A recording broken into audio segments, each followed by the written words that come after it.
Bonjour, vous êtes à Tuscany Cuisine Première. J'ai fait une recette de Tusky. Ça vient, je pense, du IGA de je sais pas combien d'années. La page a eu le temps de jaunir. La recette en question, je vais vous la mettre en description. Mais c'est un Tusky. À la base, ça prend 6 eux ils disent d'agneau. Moi, c'est à peu près n'importe quelle saucisse. Saucisse italienne piquante, saucisse de quoi que ce soit, là, tant que c'est pas de la saucisse hot dog. Là. Quelque chose qui a du goût, qui en a à peu près 6. 2 oignons, 2 gousses d'ail, un morceau de gingembre coupé en morceaux. Ils disent de... Puis, bon, c'est... Quand j'en ai pas, ben, je prends du gingembre moulu, tout simplement. 6 tomates coupées en dés ou une canne de tomates.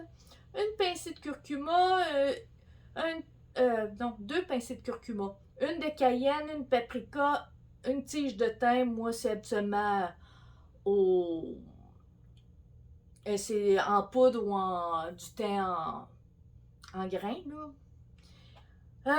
Puis un peu de bouillon de poulet. Moi, c'est actuellement, j'utilise mon bouillon de poulet fait maison ou bouillon de n'importe quoi que j'ai mis au congélateur, que j'ai fait moi-même.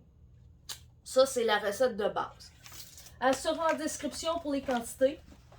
Et à ça, je rajoute n'importe quoi.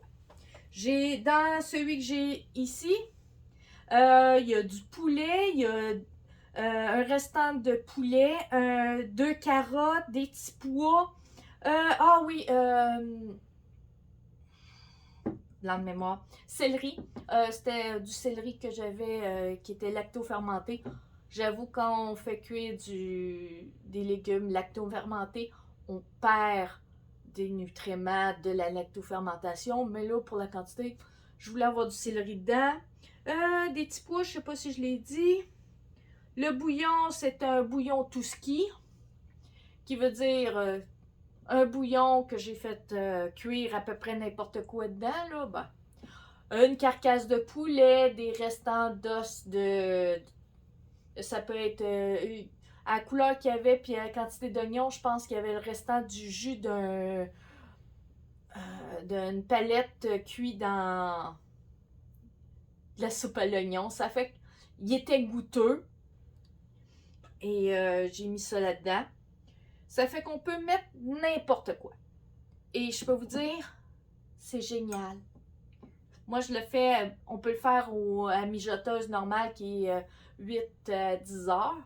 Moi, je le fais à l'Instapot, à cette affaire-là, qui est un presto. C'est entre 20 et 30 minutes, dépendant si ça me tente de peser sur le piton 20 minutes ou si je mets soupe carrément. Je me casse pas trop la tête. Et pendant que ça cuisait, que j'avais pas besoin de m'en occuper, que j'avais la tête libre, que je savais que c'était pas pour coller au fond, j'ai travaillé sur mon sac. Ça me donne quelques minutes, 15, 20, 30 minutes de couture en paix, tranquille. Wow!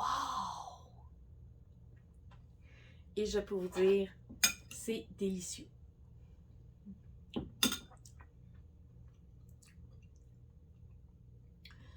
Vous salez, poivrez après cuisson, mais faites attention, si vous congelez la recette, ne salez pas trop parce que la congélation, ça a tendance à comme perdre le sel. On est obligé de ressaler après. Ça fait que j'ai tendance à quasiment pas en mettre à ce moment-là. Et c'est quand je le dégèle ou chacun dans son assiette en met la quantité qu'il veut. Et c'est un vrai délice sur du riz. Un plat facile à faire, qui passe tous les restants et pas grand temps de préparation. Wow! Plus de temps de couture! Merci, à la prochaine!